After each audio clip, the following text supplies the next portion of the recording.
नमस्कार विद्यार्थी मित्रांनो, स्वागत आहे तुम्हा सर्वांचं आपल्या यूट्यूब चॅनलवरती। विद्यार्थी मित्रांनो, जलसंपदा विभाग भरती 2024 अंतर्गत खालील परिमंडळाचे निकाल काल प्रसिद्ध करण्यात आलेले आहेत। ज्या उमेदवारांनी अजूनही चेक केले नसेल त्यांनी काय करायचं आहे पहा, या व्हिडिओमध्ये मी सविस्तर सांगणार आहे कोणत्या कोणत्या पदाचा निकाल आणि कोणत्या कोणत्या परिमंडळाचं विभागाचं निकाल जो आहे तो या ठिकाणी डिक्लेअर करण्यात आलेला आहे। ते विद्यार्थी मित्रांनो पहा, ज्यावेळेस तुम्ही अधिकृत वेबसाईटला व्हिजिट कराल त्यावेळेस अशा पद्धतीने तुमच्यासमोर एक नवीन विंडो ओपन होईल।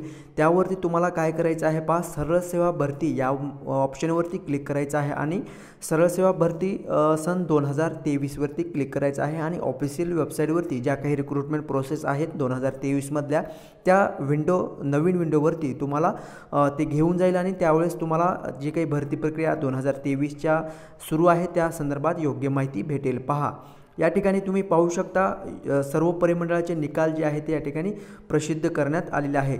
काल जी अपडेट आलेली आहे यामध्ये उमेदवारांच्या नावाची शिफारस यादी तसंच प्रतीक्षा यादी, कट ऑफ गुण कॅटेगरी वाईज या ठिकाणी प्रसिद्ध करण्यात आलेले आहे आणि जे उमेदवार अपात्र ठरलेले आहेत अशा उमेदवारांच्या नावाची यादी देखील या ठिकाणी प्रसिद्ध करण्यात आलेली आहे।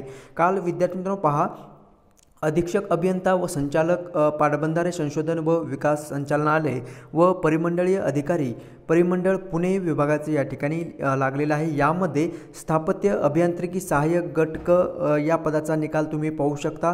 अनुरेखक गट क या पदाचा देखील पुणे मंडळाचा निकाल आलेला आहे। तसंच दप्तर कारकून कालवा निरीक्षक मोजणीदार गट क या पदाचा दिनांक 31 जुलै काल या ठिकाणी ही अपडेट प्रसिद्ध करण्यात आलेली आहे। माझ्याकडून थोडंसं लेट झालेले त्यामुळे माफ करा विद्यार्थी मित्रांनो, परंतु तुमच्यापर्यंत ही अपडेट पोहोचायला हवी हा माझा प्रयत्न असणार आहे। नेक्स्ट पहा, अधीक्षक अभियंता व परिमंडळीय अधिकारी दक्षता पथक नागपूर या परिमंडळाचं देखील या ठिकाणी अपडेट आलेली आहे। स्थापत्य अभियांत्रिकी पदासाठीचे तसंच अनुरेखक दप्तर कारकून कालवा निरीक्षक मोजणीदार या पदासाठीचा। ठीक आहे, ज्या पदासाठी विद्यार्थी मित्रांनो तुम्ही अप्लाय केलं असेल, ज्या परिमंडळासाठी अप्लाय केलं असेल त्या परिमंडळाची PDF तुम्हाला या व्ह्यू बटनावरती क्लिक केल्यानंतर तुम्हाला डाउनलोड डायरेक्टली होणार आहे। ओके, सो पहा, दप्तर कारकून आहे, स्थापत्य अभियांत्रिकी सहाय्यक आहे अर्थात CEA आणि तसंच यामध्ये कालवा निरीक्षक मोजणीदार आहे। तसंच ज्या काही पदासाठी तुम्ही अप्लाय केलं असेल या पदाचा तुम्हाला आता रिझल्ट जो आहे तो शो होत आहे। ठीक आहे, यामध्ये छत्रपती संभाजीनगर परिमंडळ आहे, कोल्हापूर परिमंडळ, सातारा आहे।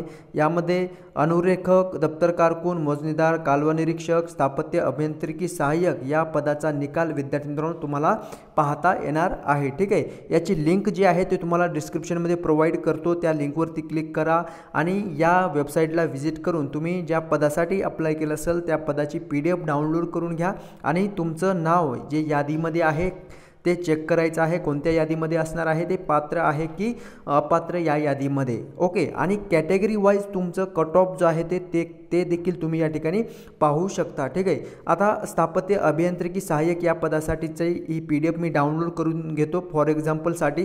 पहा, सातारा कोल्हापूर परिमंडळचे आहे। या ठिकाणी व्ह्यूवरती क्लिक केल्यानंतर तुमच्यासमोर डायरेक्टली काय होणार आहे, ही PDF जी आहे ते ओपन होणार आहे। ठीक आहे, सो पहा, या ठिकाणी ही PDF ओपन झालेली आहे। यामध्ये तुम्हाला ओके कॅटेगरी वाईज तुम्हाला किती कट ऑफ गेलेला आहे ते तुम्हाला समजेल। ठीक आहे, आता शेड्यूल कास्टसाठी पहा, SC कॅटेगरीसाठी जनरलचं जर आपण पाहिलं वॅकन्सीज तर ॲडव्हर्टाइजमेंटनुसार 11 वॅकन्सीज होत्या। ठीक आहे, जनरलमध्ये SC आणि candidate recommended for recruitment 9 candidate पात्र ठरलेले आहेत। यामध्ये मेरिट नंबर तुम्ही पाहू शकता आणि कट ऑफ पहा 160.93 एवढं कट ऑफ गेलेलं आहे SC कॅटेगरीसाठी, जनरलचं सांगत आहे। आणि वुमनसाठी पहा 30%, यामध्ये 800 मेरिट नंबर आहे आणि वुमनचं कट ऑफ पहा 150.97 एवढं लागलेलं आहे। ठीक आहे, सो यानंतर तुम्ही चेक करू शकता, यामध्ये स्पोर्ट्स पर्सन आहे, प्रोजेक्ट अफेक्टेड आहे, अर्थक्वेक आहे, पार्ट टाइम ग्रॅज्युएट कॅन्डिडेट आहे, ऑर्फन, दिव्यांग,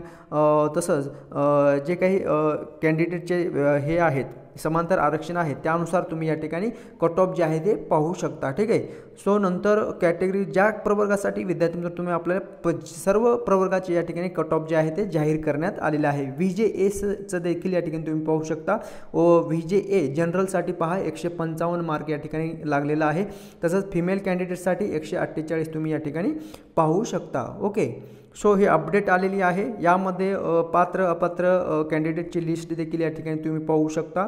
ओके, सो या लिस्टमध्ये तुम्ही तुमच्या नावाच्या समोर मेरिट नंबर देण्यात आलेला आहे, application number, sequence number, candidate name, तसंच रिझर्वेशन कास्ट कॅटेगरी, ज्या कॅटेगरीमधून तुम्ही बिलॉंग करता त्या कॅटेगरीचं त्या प्रवर्गाचं नाव आहे, हॉरिझॉन्टल रिझर्वेशन, तसंच तुम्हाला मिळालेले मार्क्स देखील या ठिकाणी शो होत आहे। ठीक आहे, सो नंतर आणि सर्वात महत्त्वाचं म्हणजे तुमचं ज्या प्रवर्गातून सिलेक्शन झालेलं आहे त्या प्रवर्गाचं नाव, सिलेक्शन कॅटेगरी देखील या ठिकाणी मेन्शन करण्यात आलेली आहे। ठीक आहे, सो या यादीमध्ये तुम्हाला तुमचं नाव आहे का चेक करायचं आहे, असेल तर पुढील वाटचालीस शुभेच्छा विद्यार्थी मित्रांनो।